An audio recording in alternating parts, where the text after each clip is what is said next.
Hi යාළුවනේ කොහොමද ඔයාලට?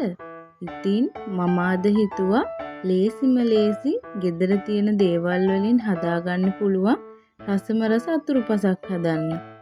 මම හදපු රසමරස කැරමල් පුඩින් එක ඔයාලත් එක්ක ෂෙයා කරගන්න තමයි මම මේ වීඩියෝ එක ගෙනාවේ.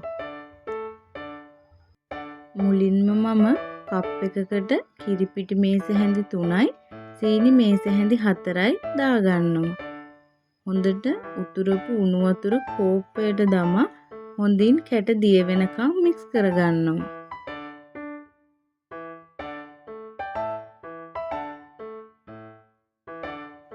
හොඳින් මික්ස් කරාට පස්සේ කිරි මිශ්‍රණය නිමෙන්නට හරින්න ඕනේ.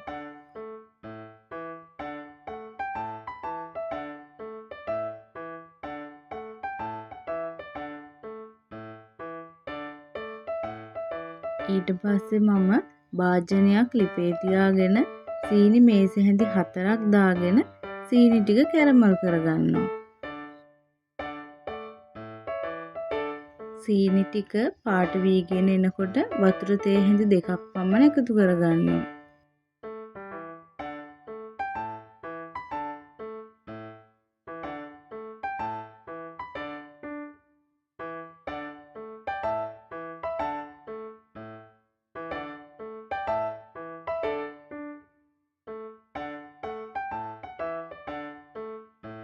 ඊට පස්සේ මම පැණියකට ලුණු කුඩු ස්වල්පයක් දාගන්නවා.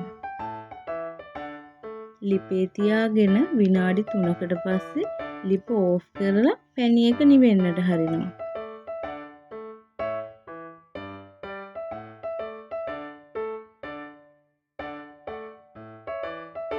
ලොකු ප්‍රමාණයේ බිත්තර දෙකක් වෙන වෙනම කඩාගෙන බෝල් එකකට දමා හොඳින් මික්ස් කරගන්න.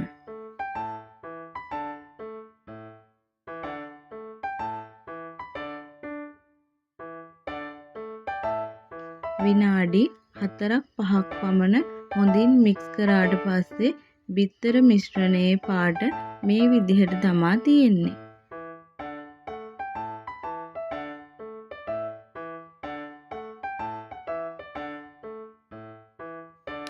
රස වැඩි කරගන්න මම වැනිලා එසන්ස් තේ හැන්දක් පමණ දාගන්නවා. ඊට පසු හොඳින් මික්ස් කරගන්න.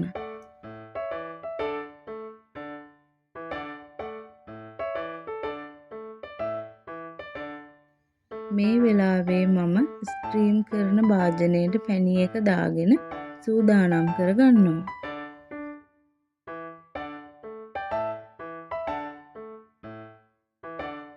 පසුව බිත්තර මිශ්‍රණයට කිරි මිශ්‍රණය දමා විනාඩි 2-3ක් පමණ හොඳින් මික්ස් කරගන්නවා. පෙරාගත් මිශ්‍රණය ස්ටීම් කරන භාජනයට දමා අඩු ගින්දරේ විනාඩි 30-40ක් පමණ ස්ටීම් කරගන්නවා.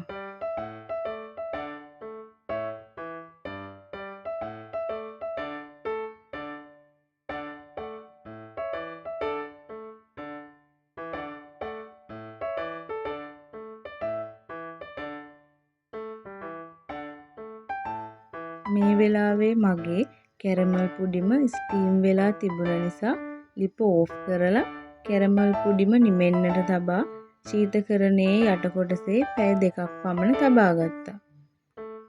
ඉතින් මෙන්න මේ විදිහට තමා ලේසියෙන්ම මම මගේ කැරමල් පුඩින් එක හදාගත්තේ. ඔයාලත් හදලා බලන්න. මාරම රසක් තියෙන්නේ. ඉතින් බත් කාලා කන්න පුළුවන් හොඳ අතුරුපසක්. ඔයාලත් හදලා රස කොහොමද කියලා යටින් කමෙන්ට් එකක් දාන්න. එහෙනම් අලුත් වීඩියෝ එකකින් හමු වෙමු. සතුටින් පරිස්සමින් ඉන්න.